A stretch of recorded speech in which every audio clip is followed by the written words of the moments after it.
Good morning, YouTube. I thought I'd just go over something really quick on a recent call out I had to go look at some wedding bands. I do this fairly often.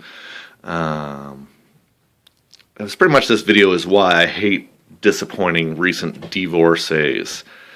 I get a lot of calls, from men and women who recently split, went their separate ways, are looking to get some of their money back out of, sometimes very expensive wedding bands and engagement rings and stuff like that.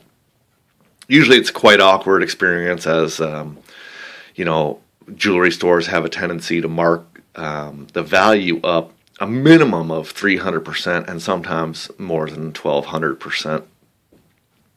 But today was an especially bad day for this woman who had paid for her own engagement ring and wedding band and was first lied to about what her former husband paid on it, and then again disappointed at what I told her it was actually worth.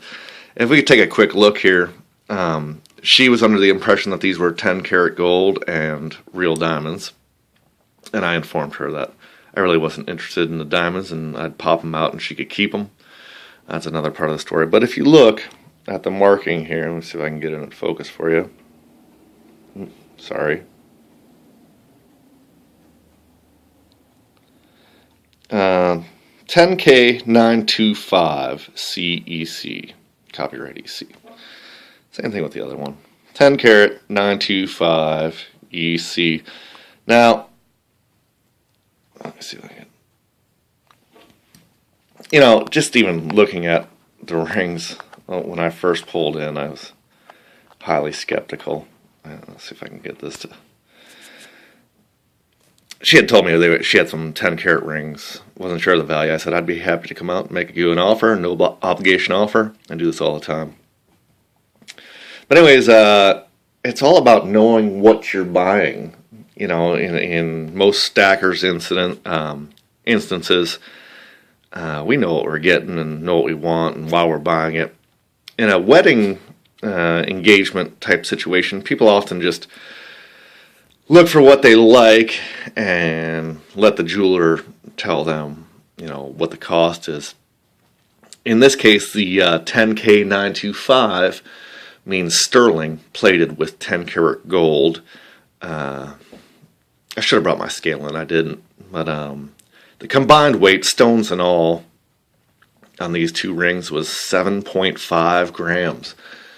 So all you buyers out there, if you want to think real quick before I answer it, I'm going to tell you what I paid, what I told her it was worth. The rings are only worth, I don't know, a high estimate would be $7 in silver. Really.